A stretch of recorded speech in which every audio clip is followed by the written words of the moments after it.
ndabaramukije mwese mu izina rya Yesu Kristo umwana w'Imana, abakunzi ba Kristo Yesu.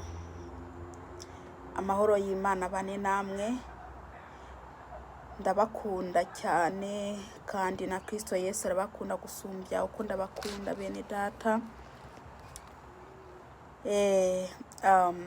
Ku izina banyita Pascasi, nkaba ndi umukozi wa Kristo, nkaba ndi umukozi w'Imana, nkaba nkunda Kristo Yesu.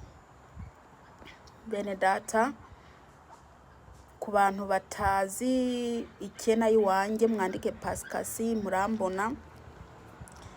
Nukuri muze mwumva ubutumwa bwiza. Dore Yesu Kristo arakunda abiwe. Yesu arakunda abiwe. Ku muntu atarakira Yesu Kristo nk'umwami n'umukiza, ndabakaribishije ku icina yiwanjye. Nukuri harimwo ubutumwa bubohora imitima y'abantu. Bene data, mumenya ko ahangaha mw'isi atari wacu, twebwe turi abagenzi, turiko turatambuka tugenda. Gusa nuko umuntu atazi igihe tuzarangiza kuyitemberamwo inosi. Nkatwe ba Kristo turazi neza ko iwacu ari mu ijuru, ahangaha mw'isi atari wacu. Haleluya. Niyo mpamvu Yesu Kristo yavuze ati ngo nimuze ngo abarushe n'abaremerewe, ngo nanjye ngo ndabaruhure. Abarushe n'abaremerewe ni bariya baremerewe n'ibyaha, baremerewe n'imizigo y'ibyaha bene data. Kuko ntago ushobora kugenda kuri Yesu Kristo ugenda kumubwira ati Yesu ndasaba unkorere igitangaza, cyangwa se ndasaba umpe ibi, utabanje kumwakira cyangwa se ngo umwakire abe umwami wawe n'umukiza. Burya rero bene data, murazi ko iyi si izashira kandi izashirana n'ibyayo. Iyi si izarangira. Haleluya. Iyi si izarangira, n'abantu bazazingwa, isi izazingwa. Dore bene data, nimwiyumvire akazaza kanyu. Akazaza shatse kuvuga ngo nyuma y'ubu buzima hari ubundi buzima. Abazapfa bapfiriye mu mwami Yesu hari ubuzima bwiza bazabamo. Abazapfa mbese bapfiriye mu byaha hariho n'ubundi buzima bwabo bazabamo. Murazi rero ubuzima bw'abantu bazapfa bapfiriye mu byaha n'ubuzima bwo kubabazwa. N'ubuzima bwo kubabazwa, n'ubuzima bubi cyane. Ariko rero mwene data, naguhanura ngo uze muri Kristo Yesu. Mbese muri Kristo Yesu niho hari amahoro, niho hari ubuhungiro. Kristo ariho kugira ngo afashe umuntu uwo ari we wese amukeneye. Haleluya. Kristo ariho kugira ngo aze mbese afashe uwo ari we wese amukeneye. Hariho abantu bakunda kuvuga ngo Yesu Kristo yavuze ngo nuze uko nguko uri. Nanjye nkumva ko iryo jambo mbese ntago barisobanukiwe. Nubwo ugiye ukuri mu kugaruka, ntago uri bugaruke nk'uko wagiye, ahubwo ugaruka wabaye uwundi muntu, ugaruka wabaye mushasha. Mwene data, mbese ntago mbese uruha no gusambana, mbe ntago uruha no kwikinisha, mbe ntago uruha no gusinda, mbe ntago uruha n'ubwo bubeshi bwawe. reka ndakubwire mwene data, Yesu Kristo yavuze ati ngo nimuze abarushe n'abaremerewe.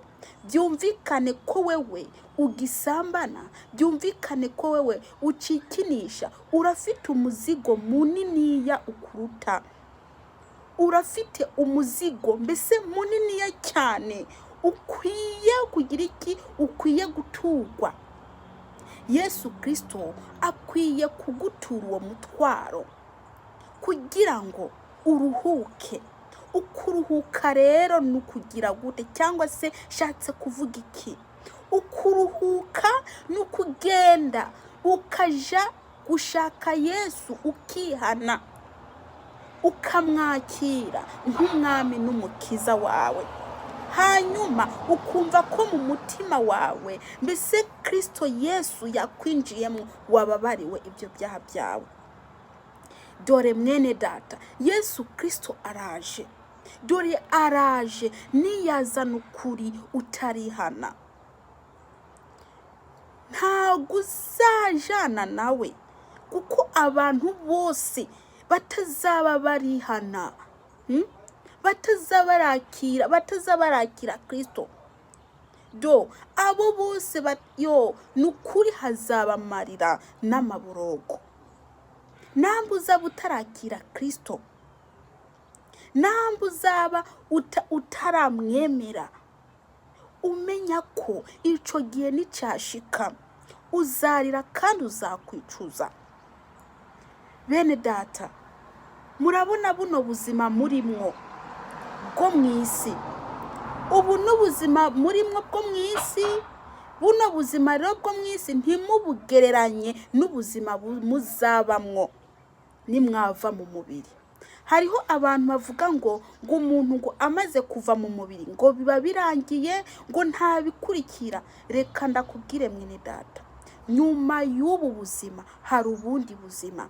Rero icyo naguhanura ni ugukora uzi ko hari ubundi buzima nyuma y'ubu buzima.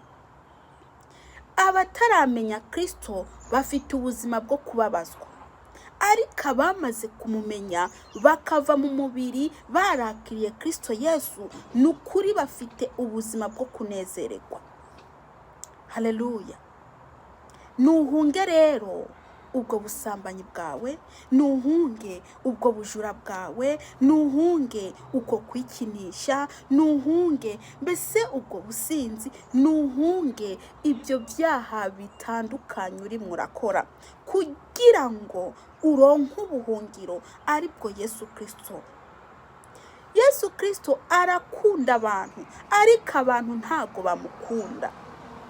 Yesu Kristo yaritanze kugira ngo we ubeho, kugira ngo we uronke ubugingo. Mwene data, Yesu Kristo yaremeye arababazwa kugira ngo we uronke ubugingo. Haleluya. None ni igiki gituma wewe ushaka gupfira mu byaha? Erega Uwiteka Imana ya Isirayeli, iyo umuntu apfiriye mu byaha ntanezererwa, kuko abahombye. Iyo upfiriye mu byaha umenya yuko atanezererwa, kuko abahombye. Kuko abantu benshi bariko barapfira mu byaha, ariko abantu bariko baraja mu ijuru ni bake cyane. Mu ijuru harimwo haraja y'abantu bakeya, ariko ikuzimu ni benshi cyane. Abariko baranyura mu nzira ngari ni benshi cyane, ariko abari mu nzira ifunganye ni bakeya. Mwene data, uzageza ryari kunyura mu nzira ngari?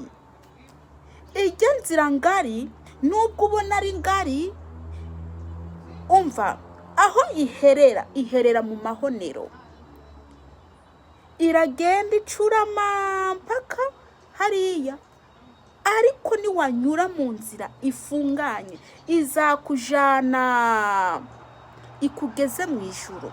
Iyo nzira ifunganye ninde? Ni Kristo Yesu, niwe nzira ifunganye. Haleluya. Reka mvuge ibyo nari nshaka kubigisha bene data. Reka manze senge.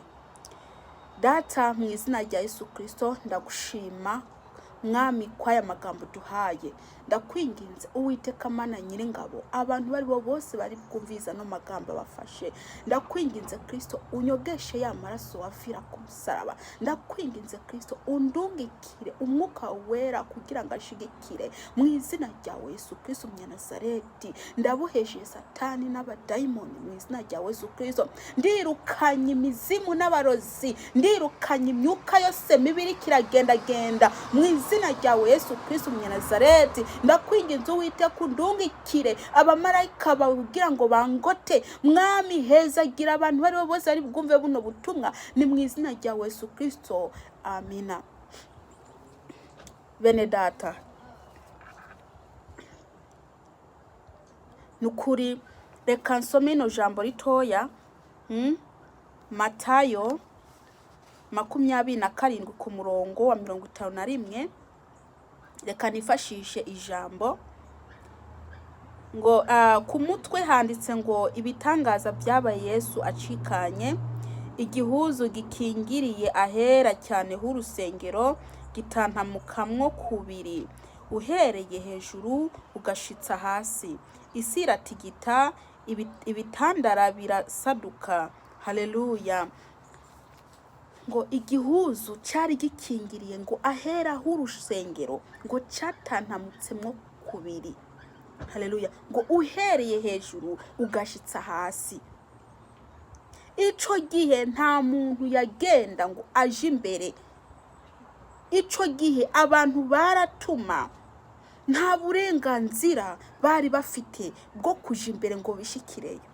Ariko igihe Yesu Kristo acikani apfuye wa mwenda wari mbese wari ukingiriye ahera waciye utabukamwo kabiri kugira ngo ngewe nawe twinjire, kugira ngo na mugenzi wawe yinjire, kugira ngo n'abana bawe binjire bishikireyo bagende kubwira Kristo ibibazo bafite, bagende bamubwira ati Kristo ndafite ibibazo. Barinjira bakijana bakishikirayo bonyene badatumye. Ariko bene data muri mwebwe muriko muratuma ntago mwisengera. Bene data mbese ntago mubona ko abahanuzi bibinyoma ari benshi?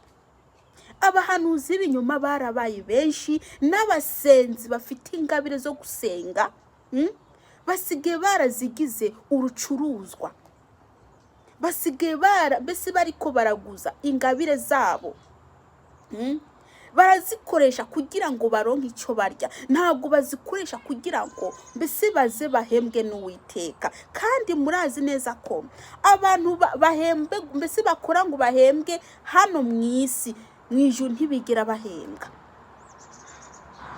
Umuntu araguhamagara ati mu nzu yawe ndahabona imbeba. Ndikunda vuga ku bantu afite ingabire ati mu nzu yawe ndahabona imbeba. Agaca kubwira ati nuza naya ngo ngende ndakuzamukira umusozi. Nawe hakuja kubanza gusenga ngo kuko ayo mafaranga kavuye ku Mana, ngo urebe kavuye ku Mana, ucukura mufuko ukamuhereza. Ni wabanje gusenga ngo ubaze Imana cyangwa se hoho namba kubwiye ko mu nzu yawe harimo imbeba, wewe ntago wafata amasengesho y'imisi 2 namba ko kiyo mbeba irimwo mu nzu yawe ngo usenge amasengesho y'imisi 2. Kweri umva kuba usenze wejejwe ukiranutse, Imana irumva amasengesho yawe. Ayo masengesho yawe ntiyakuraho iyo mbeba iri mu nzu yawe. Ariko mwebwe murakunda gutuma namba ufite ibibazo uzi gute ko Imana itokwishura wisengeye? Ubizi gute?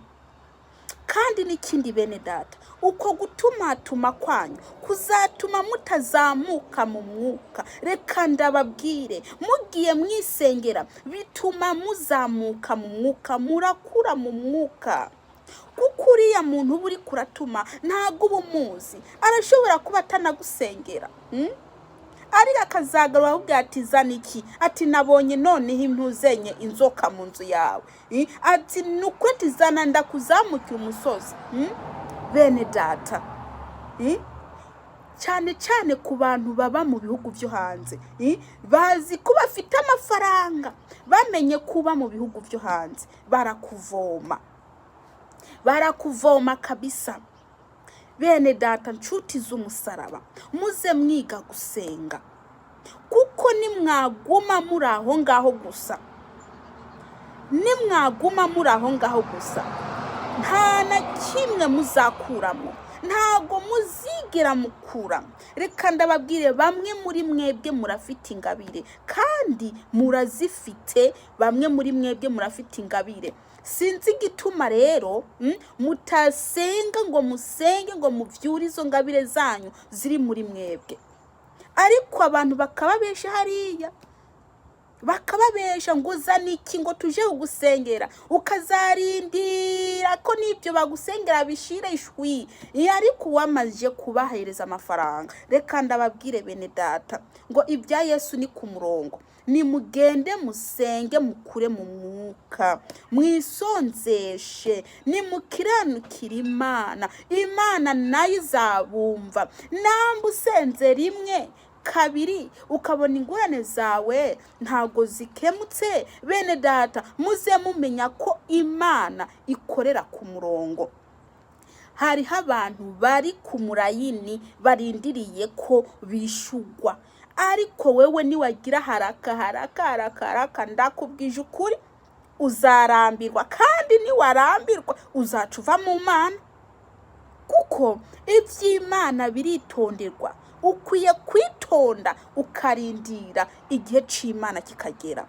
Rero mwebwe mupfa kuja kuri YouTube mukabona bari kwaravuga ubutumwa ngo nabasenzi ngo nabahanuzi, kandi rero ikimenyamenya barivuga, barakunda kwivuga ati twasengeye uyu ngo ndamukiza, ngo nasengeye uriya ngo ndamukiza, ngo namusengeye ibibazo byiwe ngo birakemuka. Reka ndababwire, byonyene kirazira kwishira ko kariyo wabikoze, kuko Uwiteka Imana Isiraheli niyo ibikora.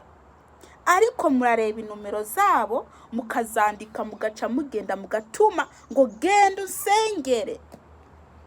Uzi gute kuko ko ho hari kasenga Imana yo mu ijuru?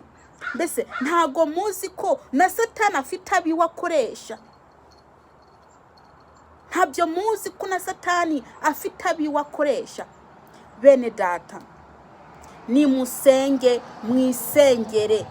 mwisengere, kuko Uwiteka Imana arabumva, arumva gusenga kwanyu. Yesu Kristo nabagire neza kandi abaha umugisha. Reka manze senge. Data, mu izina rya Yesu Kristo, ndagushima ko uyu mwanya umpaye Data, ndakwinginze uhabwe icyubahiro. Heza gira umuntu ari wese ari bwumve mwami ino video, ni mu izina rya Yesu Kristo, amena. Uwiteka Imana Isiraheli abaha umugisha, kandi bene data ntimwibagire kwisengera. Ndabakunda.